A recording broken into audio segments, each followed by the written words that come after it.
త్వరలో 6,000కు పైగా పోస్టులతో మరో డిఎస్సి.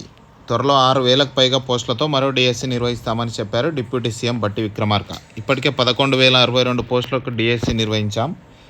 మరో వారం రోజుల్లో ఫలితాలు రిలీజ్ చేస్తామని తెలిపారు.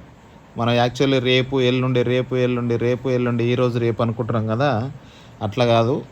మరో వారం రోజుల్లో ఫలితాలు రిలీజ్ చేస్తామని డిప్యూటీ సీఎం ఈరోజు చెప్పడం జరిగింది. 30,000 మంది టీచర్లకు ప్రమోషన్లు ఇచ్చాం. 45,000 మందికి ట్రాన్స్ఫర్లు చేసినాం. టీచర్స్ డే సందర్భంగా రవీంద్ర భారతిలో నిర్వహించిన గురు పూజోత్సవానికి చీఫ్ గెస్ట్గా హాజరయ్యారు. ఇందిరమ్మ రాజ్యంలో మొదట టీచర్లకు ప్రాధాన్యం ఇచ్చామన్నారు. విద్యా వ్యవస్థలో ఏ మార్పులు వచ్చినా మొదట స్వాగతించేది టీచర్లేనన్నారు బట్టి. గురువులు అభ్యుదయ భావంతో ఆలోచించినప్పుడే సమాజం మంచి మార్గంలో వెళ్తుందని డిప్యూటీ సీఎం అన్నారు. అమ్మ ఆదర్శ పాఠశాలకు 667 కోట్ల రూపాయలు ఇచ్చామన్నారు. రాష్ట్ర అభివృద్ధికి పునాదులు వేయాల్సింది గురువులేనన్నారు. విద్యార్థులకు స్కిల్ నేర్పించేందుకు స్కిల్ యూనివర్సిటీ ఏర్పాటు చేస్తున్నామని చెప్పారు. ప్రభుత్వం పారిశ్రామికవేత్తలతో కూడిన సమన్వయ కమిటీ ద్వారా సిలబస్ తయారు చేస్తున్నామని తెలిపారు.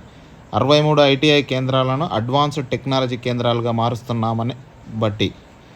ఉస్మానియా వర్సిటీకి 10 ఏళ్ళు గాలికి వదిలేశారు. ఈసారి ఉస్మానియా వర్సిటీకి మౌలిక వసతుల కోసం 100 కోట్లు కేటాయించామన్నారు. మొత్తానికైతే మనకి ఇక్కడ ఉన్నటువంటి విషయం ఏంటంటే డిఎస్సికి సంబంధించిన ఫైనల్ రిజల్ట్ వారం రోజుల్లో వస్తుందని చెప్పడం జరిగింది. వారం రోజుల్లో రిజల్ట్ వస్తుందంటే దానికంటే ముందు ఒక రోజు ముందో 2 రోజుల ముందో మనకు ఫైనల్ కీ వచ్చే అవకాశం ఉంటుంది.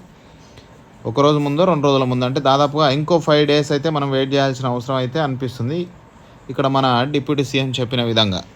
మరి ఏం జరుగుతుంది రేపు అనుకుంటున్నాం, ఈరోజు అనుకున్నాం, నిన్న కూడా అనుకున్నాం, 4th, 5th, 6th అనుకున్నాం. ఎందుకంటే ఉపాధ్యాయ దినోత్సవం ఉంది కాబట్టి చివరికి రిజల్టే ఇస్తారనుకున్నాం ఈరోజు, కానీ జరగలేదు. ఈరోజు వివరంగా చెప్పడం జరిగింది మన డిప్యూటీ సీఎం గారు. మరో వారం రోజుల్లో ఫలితాలు వచ్చే అవకాశాలు అయితే ఉన్నాయి. అప్పటి వరకు వెయిట్ చేయండి. ఛానల్ని సబ్స్క్రైబ్ చేయండి, ఫాలో కాండి, లైక్ కొట్టండి.